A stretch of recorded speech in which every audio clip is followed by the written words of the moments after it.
Hey Sam, what's going on? Ollie, hey, good you wandered by. We could use your help. Yeah, what's going on? Somebody's robbed the bank, Ollie. Ollie had wandered over because he'd seen, some police activity around the bank and saw some officers that he knew there. All right, yeah, I can help totally. What's got you stumped? So let's stop that right now. Well, we just can't seem to get any good information about the person that did it. We don't even know if what their gender is or the gender presentation or anything about them. I said stop, and I meant stop. Not stop for 10 seconds and then start again. So, well, what do you know? Well, they're calling him the Star Man. Well, like I said, we're not even really sure about the man part. I said, okay, why are they calling them that? Well, I'll show you what we have from the security camera. And it showed only a printout.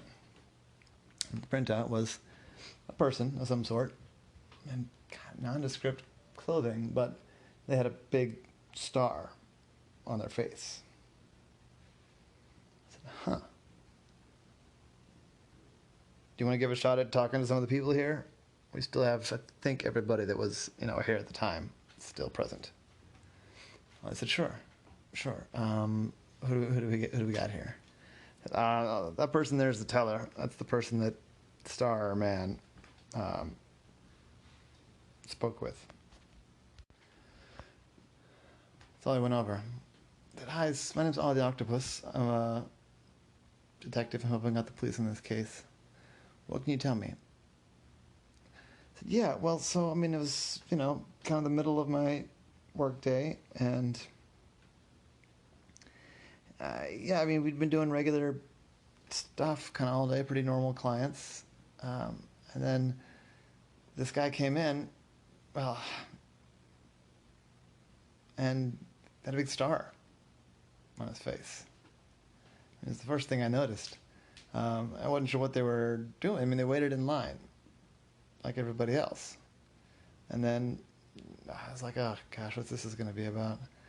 But, maybe it was just some sort of artist or musician, like on the way to a gig or something. I didn't think much of it. And then when they came up, they just handed me a note. And the note said, this is a robbery. I have 3 guns. Give me all the money in your till and all the money in the other tills, and I'll be on my way. So, it's like the bank has insurance, and we have, clear instructions on this sort of thing. We just, we do what they say. I hit the silent alarm button, and started to take the cash out of the till. And then all of a sudden something happened, I don't know, because they started freaking out. And they took out their gun, at least one of the guns, I guess. And they shot a bunch of times up into the ceiling, and nobody got hurt. They didn't shoot at people. But then everyone's all scared, and some people ran out the door. Security guard ran out the door. Most useful fellow there. And then it was just chaos. I was running around. A couple of the tellers dove underneath. Honestly, it would have been easier if he'd just waited until I finished getting the money together. But he didn't. So they started yelling at me, saying, give me the money now. Give me just whatever's in your till. So I did. And so he ran. And the cops got here a few minutes later. I said, so what do you remember about the perp? I said, well, they had a big star on their face. I said, yeah. Where's the star? What else? The star was red with a gold border and then a blue border. Okay, I've seen the star. Honestly, they had long hair. The star covered like their whole face. I said, yeah, I know. I've seen the photo of the star. What else? Gosh, other than the star and the long hair, I'm not sure I noticed anything. And that was kind of the story all around the bank. Nobody could really remember anything other than the star, and some people remembered that they had long hair. Nobody could remember what they sounded like. Nobody could remember how tall they were. No one could remember anything about their clothes.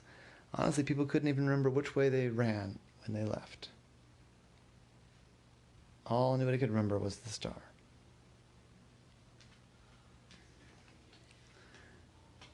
Yeah, that's the trouble we're having. She didn't even have a mask, really. It's just a star, but it sure did work. I said, yeah. But wait on, don't you guys have like some, facial recognition thing you can kind of do? I mean, it's real basic. It works okay sometimes. You can't ever rely on it, but it can get you some leads. You still got to do the old school photo book once you get the leads. But yeah, but nothing's running through. I mean, we tried that, and basically says we don't have anybody in the book with stars on their face. Oh, I said, huh. All right, let me think about it. I'm gonna walk around the block and see if I see anything. Okay, Ollie, we'll be here. So Ollie walked. The bike is kind of not quite in the middle of the block. It's on the one side of the block. So Ollie went out and looked and thought, if I were running, where would I run? And he thought I would run into the alley because there was kind of like a drive-through ATM on one side of the bank, whereas on the other side you have to go around 2 more shops and some houses. So we headed down the drive-through lane into the alley. Out of the corner of his eye, he saw something kind of poking out of the trash can. It was some stringy strands, looked like hair. Oh, they opened up the trash can and looked, and there was a long-haired wig. Long blonde hair. I thought. I closed the lid and looked around some more. There on the ground, kind of near there, he saw some ripped up pieces of black, gold, and silver material kind of strewn about the alley. Allie grabbed a pizza box and he started to use the pizza box to kind of collect up the little fragments. And as Ollie suspected, it could be puzzled back together into being roughly a star the size of a human face. Ollie went back to the bank and said, hey, I think I found something. It's out in the alley. Probably need the evidence, guys. So the evidence lady came around and she said, oh, okay. I said, sorry, I shouldn't have touched it, but I wasn't sure. But this is the star that everyone's talking about. It must have just been a sticker. And it looks like the person ripped it off in little pieces. I said, okay, that's fine. And then also the other thing I noticed is that there's that wig there in the trash can. Okay, I'll document all this. Thank you, Ollie. And you might want to, maybe you can get some prints off of the star sticker thing. Yeah, I'll check for that. I'll let you know as soon as we know. On the way back, Ollie was thinking about that. I thought that was a clever disguise. It wasn't really a disguise. It just drew everyone's attention to the star on their face. Nobody remembered anything else. And then it occurred to Ollie. He said, "Can I take a look at that photo?" I said, "Sure." It was a pretty good photo. The star made it hard to kind of really read their face, but then Ollie remembered. He had a friend who was really good with graphics, with Photoshop and stuff like that. So he called that friend up, and it was his friend Mary. He said, Mary, I was wondering if you could do a little Photoshop magic for me."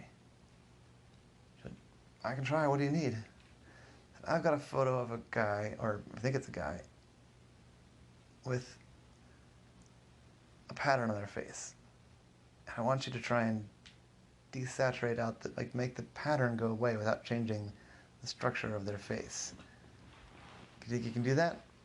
I said, "I'd have to look. Maybe. I might better just do some color replacements to keep the highlights. Yeah, I mean, it's worth a shot. And send it on over?" I said, "Sure." So I asked the policeman to email the Photoshop person the image file. Okay, yeah, I think I can work with this. Yeah, give me about half an hour. So, the Photoshop person worked on that. The evidence person worked on the fingerprints. Fingerprints didn't come back with a match, unfortunately.